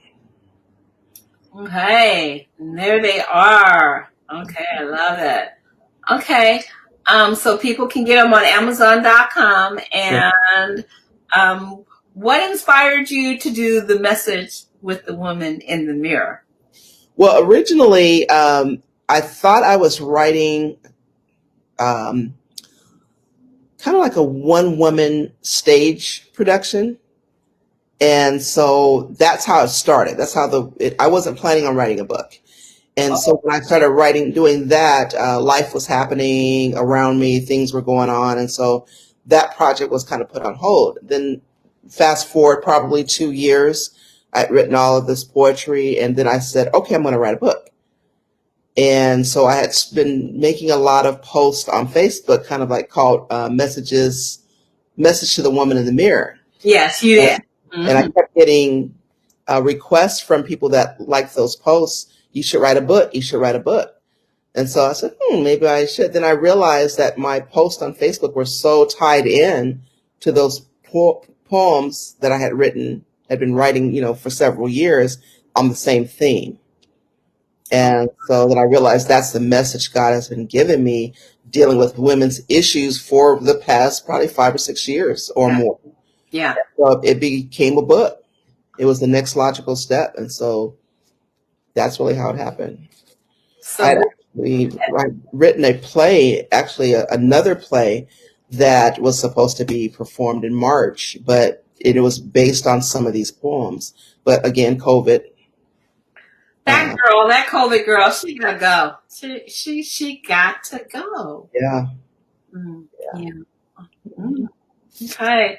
All right, so we can find your beautiful work on Amazon.com, and they would just look under Cynthia Carlisle Fields. Yes. Okay. Yes. Yeah, because those are I remember the days of messages to the women on Facebook, and I would love it because I'm like, girl, I got the truth, and I put my little comment in there and stuff. And then I have another friend that Miss Angela Marilyn Mooring. Right. I call her Marilyn, so Angela is not the name I call her, but she's my sister, and she had started writing something notes or something like that. Note to self, or was it Note to Self or Note to Self? Yes. She started, and it was kind of interesting because she was in the same situation, and so there might have been some cross creativity somewhere. No, because for a little while I used to write Note to Self too. I didn't know her, but then I did some searching. I said, there's other people doing Note to Self. Let me switch up. Yeah. Somehow. So she was just writing notes to self because it would just hit her, something would have had happen, and she would do something. So she's kind of like an undercover creative, and so she's listening. Yes, I said it. And so she is also one of the authors of the creative organics, The Making of a Woman, and there's some things that Notes to Self is just really powerful. So hopefully I can encourage her to move forward again to put some of those amazing inspirational thoughts that are healing and make you actually think about, now, what am I doing and why am I doing that? So, Marilyn, if you're listening, I said it again. Yeah, so definitely. It's not too late. No, and I have all the information still. Just saying. And the cool part about it is, like with her work, also with mine, we're not preaching to anyone. Right. We're really talking to ourselves. Yeah, Note to Self. Yeah. And so hopefully someone, because our journeys are so similar as women, that prayerfully someone will get a message from us having a little mini meltdown and talking to ourselves. Right. And what's beautiful, again, being a creative, is that we can plant those seeds. We can sow those types of seeds, and somebody somewhere at some point in time, whether it's this lifetime or the next, Right. In the future, someone will read it and go, "Oh my gosh, that really spoke to me." That's the beauty of the arts. Right. It's like timeless. Arts is timeless, and that seed is so important, and a lot of times people take that for granted. But you can see now that a lot of people who have electronic signatures, they'll have a quote, whether it's Maya Angelou or something like that, because that particular quote is timeless to them, and they're trying to share a different perspective. And again, going back to the beauty of being a creative and having those types of opportunities to share your gifts and talents. Right. So yeah. Mm-hmm. So we're moving on to yet another poem, Hold Back the Night. How would you like it? Would you like to do it first or talk about it first, or what's your flavor? Let me see. I think basically what Hold Back the Night is about is just we're running out of time. Okay. I'll say that first. And then maybe that'll make sense at the end of the poem. We can talk about it. Okay. All right. Here we go. And it goes, Lord, hold back the night. Its cold hands clasped tightly around our necks. So much assigned to our hands, yet we have not begun, and it's getting dark. Lord, hold back the night, its presence just beyond the horizon, and it's fast approaching. Hands stained with the blood of unsaved souls, our place reserved next to the damned as salvation lays decaying on our silent tongues. Lord, hold back the night. We beseech you for one more chance to shine the light of truth. We are losing the battle on the smoldering wastelands of life, throwing down our weapons in fear, and it's almost midnight. What will we say, O Lord, when you call our names? Our resumes meager at best, squandering the gifts, ashamed and unworthy. Still we plead, Lord, hold back the night. Your son's life lost in vain. It seems so long ago we pretend not to remember what it all meant, casting our stones at the memory of it all. Lord, we beg for one more chance, begging that you not remove your hand. Instead, we plead for what we do not deserve. Our sinful souls cry out once again, Lord, hold back the night.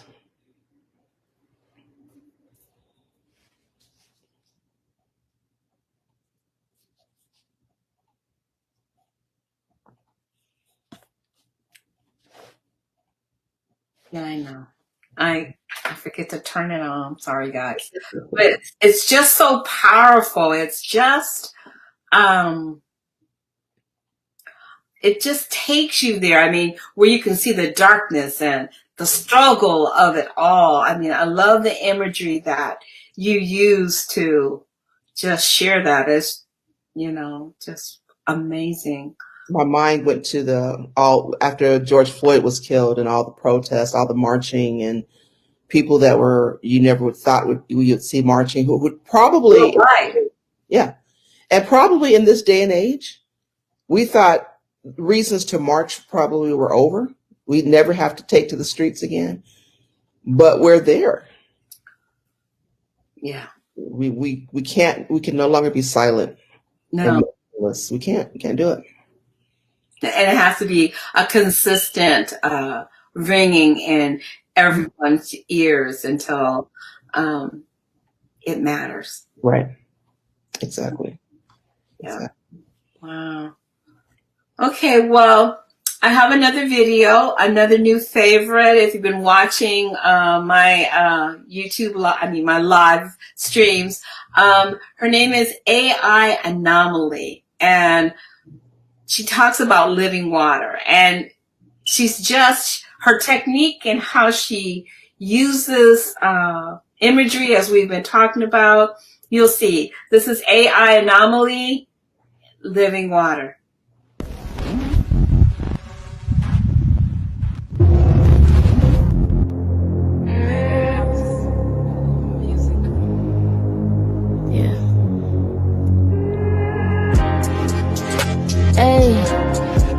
Ay, ay, ay. Hey, ay. Hey, hey, hey. Ay, ay, ay. Hey. Look at the way that they move. Look at the things that they do. Follow the thrill.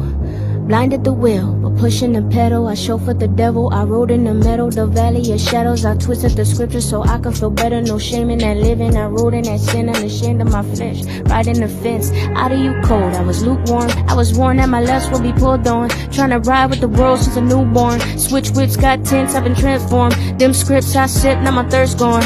A devil gon' tempt me, please. I'll be on my loop for it. I'll be riding with the Lord in my new form. Got new source, I'm a shoe score. Crossover, smoke past like a Newport. I'll be riding to the horn blow. Take me to the home court. I bring them to the net, bring the fish home. Feed them meat, not milk, so the fish grow. I'ma lead them to the well, let them ride on their own. I'ma ride with the Lord till I ride with the Lord. I'ma ride, yeah, yeah. Early on the grind, I ride. Swing with the bike, I glide. Quit, not me, I tried. Get like me, let's dive. Early on the grind, I ride. Swing with the bike, I glide. Quit, not me, I tried. Get like me, let's dive. Living water, living water.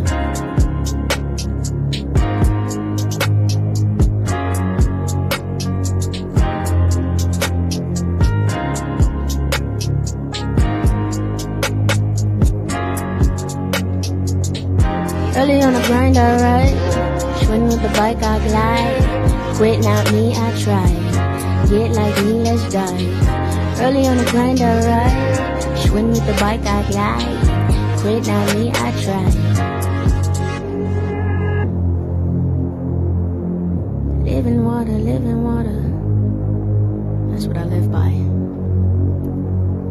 I set in the worst, I settle for worse. I meddle with jerks, I pedal and turn. I live and I learn, I work and I earn. I watch and I see, I listen and lead. Intentions is feed, give and receive. These lessons for free, one blessing I need. Death on a tree, a vessel indeed. Take it from me, put your pride on a leash. Control that thing, earn your keep. Better build your dreams, no rent, no lease. Let's own this thing, let's get it, let's keep.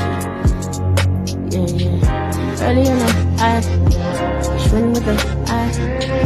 Quit now, I get like this. Early on the grind, I ride. Swing with the bike, I glide. Quit, not me, I try. Get like me, let's living water, living water. Living water, living water. That's what I live by. Living water, yeah. Living water, yeah, yeah. Early on the grind, I ride. Swing with the bike, I cry. Quit like me all night. Yeah, like me, like I. Girl on the grind, like I. Quit on the grind, I. Quit not me, I try. Yeah, like me, like I.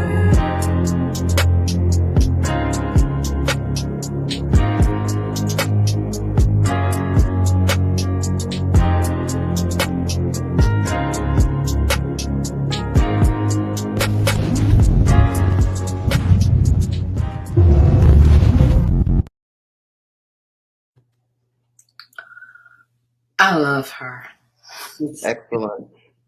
Yeah. I forgot how I found her, but she is she's deep with her poetry, and she has a website and she's on Facebook and YouTube.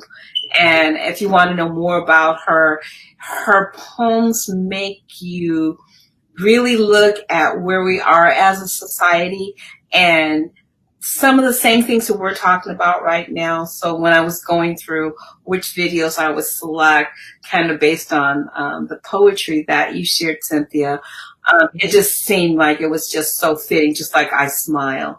And He Is Here from Amina Brown. And so these are women that are using their gifts and talents to, again, plant a seed, sow a seed for someone to hear God maybe in a different way. And I think Wholesome Words has that legacy and trait that people hear God differently and they chew on it and it sticks with them and they're like trying to figure out, You know, well, why is this? And so sometimes you just got to try and get your attention. Yes, definitely. And so I'm excited that this particular time spent with Cynthia, I get to think about at the kitchen table on a virtual event. Woo woo! Yeah. I don't know. It could definitely work because it's the friends. Yeah, it could really work.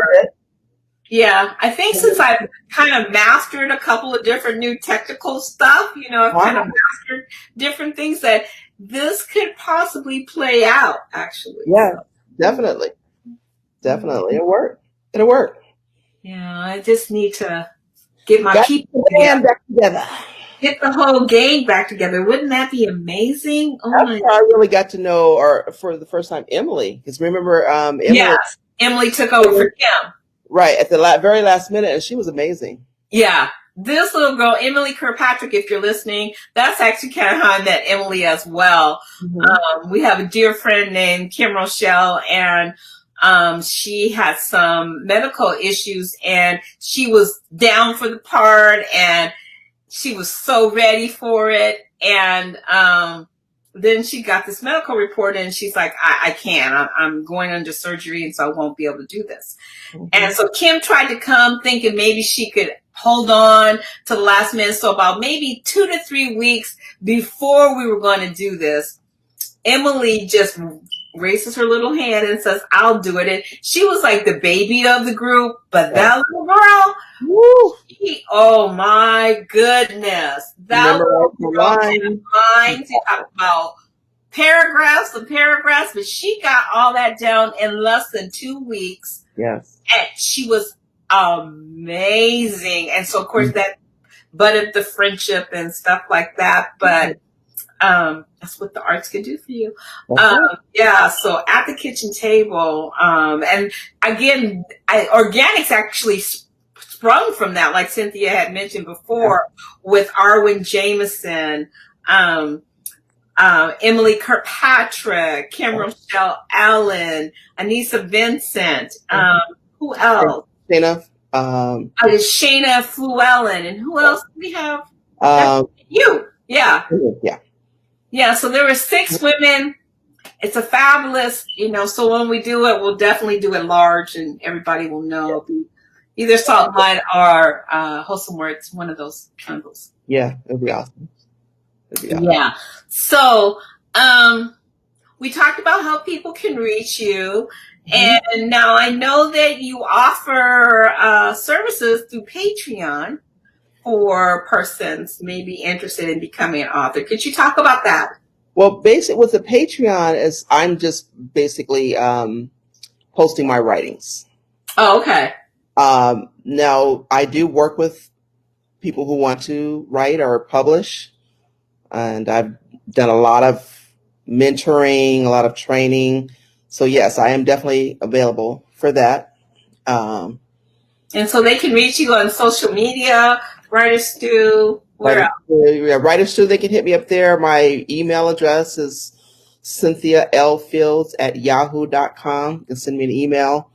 You can also hit me up on Facebook. I'm just not real good at checking those messages. Really horrible. But I'll keep my eye open, do a little bit better. But I've had an opportunity to just meet a lot of people of all ages who wanted to write books. So that's what prompted me to have the writers conference last year.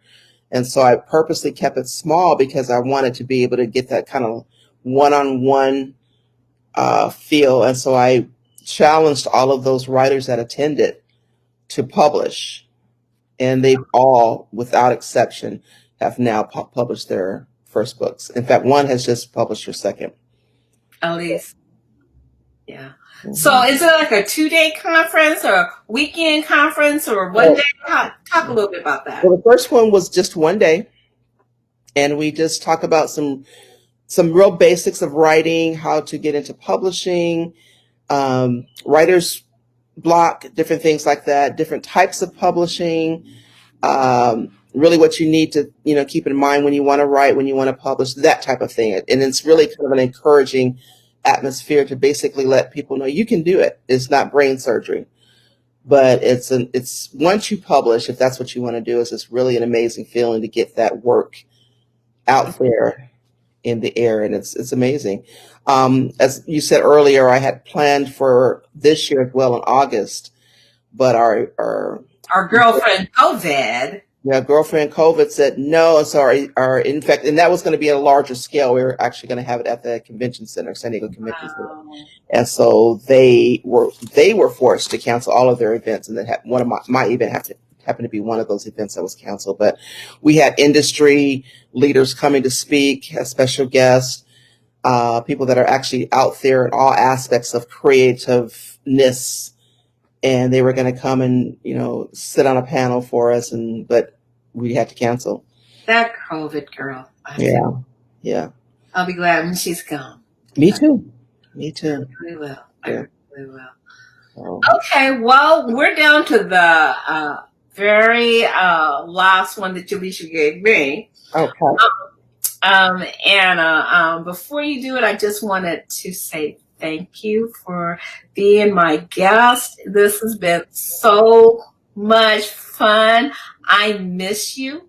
I could say we need to do something. So I'm glad you gave me at the kitchen table to figure out something creatively and virtual and bringing the old gang back together. I think that this is fabulous.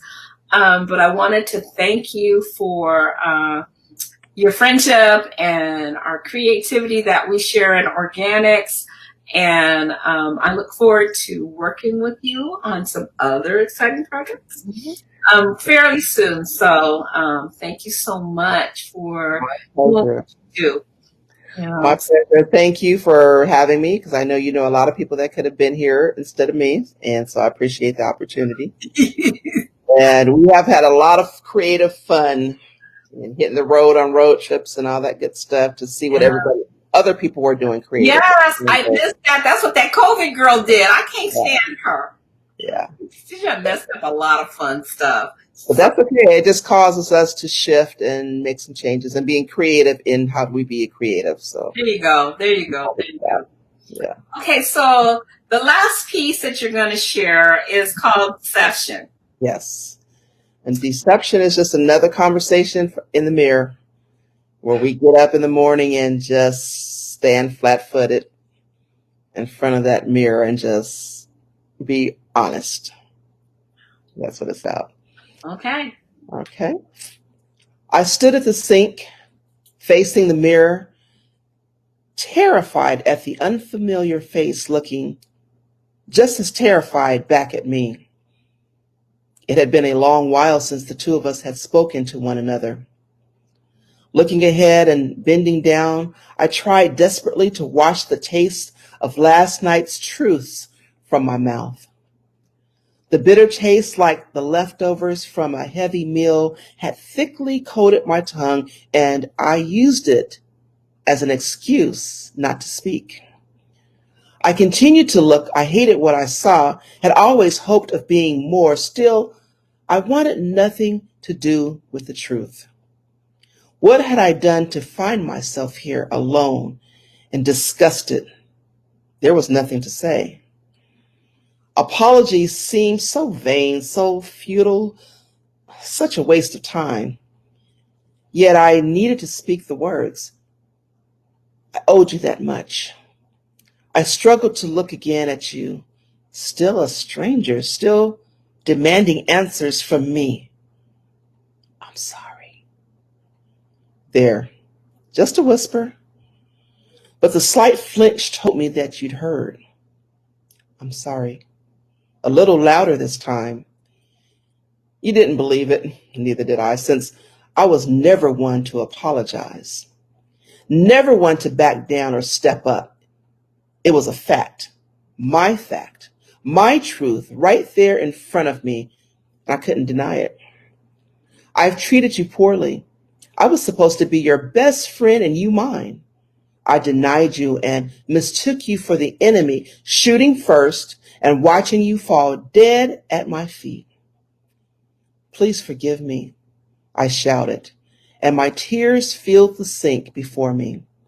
Blood and tears and blood, mine, yours, ours. I faced you, the terror fading but still present. I saw the slight relief on your face too.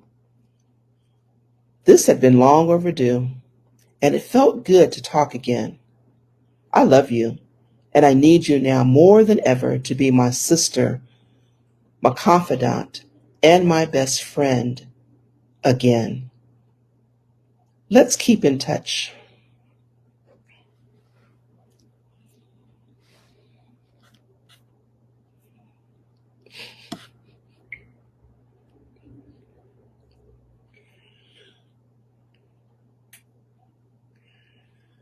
This mic is killing me, but I love it anyway. Well, let's keep in touch. Yeah, that's wow. Yeah.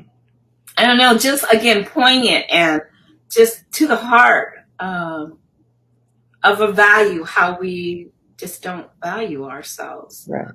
And that's a deception. Yeah. Deception comes from definitely not God. So Right. What we buy into and what we say. Yeah, I mean, we're speaking it out of our own mouths, and that's the heartbreaking part about it. Andy said, "Snap, snap." Thanks, Andy. Yeah. Okay. Well, we just have one more video, and again, I want to thank my girl Cynthia Fields for being on Wholesome WordZ Live. Again, if you want to get in contact with her, you can find her on Facebook and LinkedIn and all those other social media things. But Yeah. I'm just blessed and honored to be able to work together as a creative friendship and partnership. We've created a couple of different productions that we haven't even done. Right. But I think we can revisit at the kitchen table a night of life issues. You can. And see how we can make that magic happen. So again, I thank you. We're going to close out. I'd like to thank my co-partner in crime, the framework, Mr. Craig Carlisle.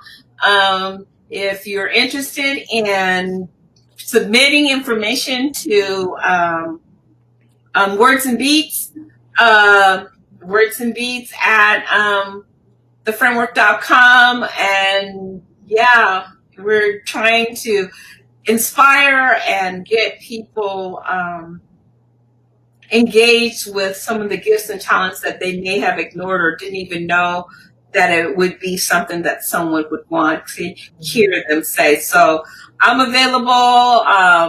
Wholesome WordZ is my page I hang out with. I do have another page, Salt and Light Arts, which is probably my my pioneer page when I was playing around, and I actually have a website.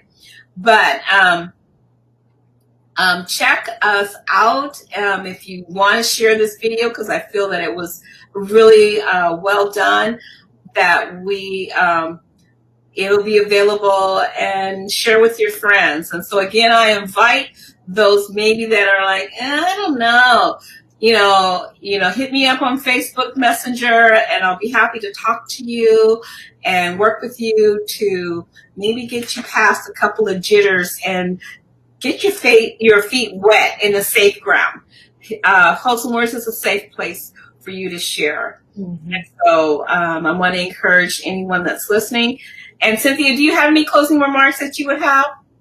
Just kind of ditto with what you were saying. If you want to try, take a stab at it. Submit your work to Joanne, to Wholesome WordZ, or her Facebook page. My thing is, if you have a dream, there's not an age on it, there's not a color on it, and there's not a size on it. If you want it, you go for it. God has given you already everything that you need to go after your dreams. Don't let anyone tell you that you're not good enough, because you are. And so that's mainly what I would say. Yeah, and dreams don't expire. So exactly. Like you're not, you're never too young, you're never too old. The dreams die when, I guess, you're in the coffin. So when you take your last breath, and you haven't done one thing, then that dream is dead. You're Right. right. But if you're still breathing, Right. and I think there's a lot of breathing going on here, Mhm. then give it a try. It will bring life to you when you find what your niche is and Mhm. how you can better help the world through wholesome words or something else. But give it a try. Right. I like to thank all of my artists that submitted things. Andi, I know you're still listening, so thank you, thank you, thank you. I look forward to working with you. And of course, Emily and Rich Kirkpatrick. Again, if you missed In the Silence, you can find it on YouTube or Spotify or iTunes. It is a song for this season, and I think that it's an uplifting one that brings you into worship. So I'd like to thank everybody. We're going to close out on this video. And so again, thank you, Cynthia. And I look forward to sending out this text message that I'm about to hit send on. All right. Exactly. There you go. All right. So the next video is called Come. That's all I'm going to say.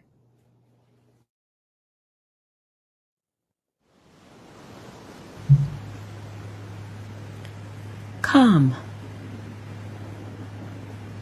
You've asked me to come. Here I am, Lord. Here I am. Forsaking all others, Lord, here I am. Guide me. Direct me. Teach me.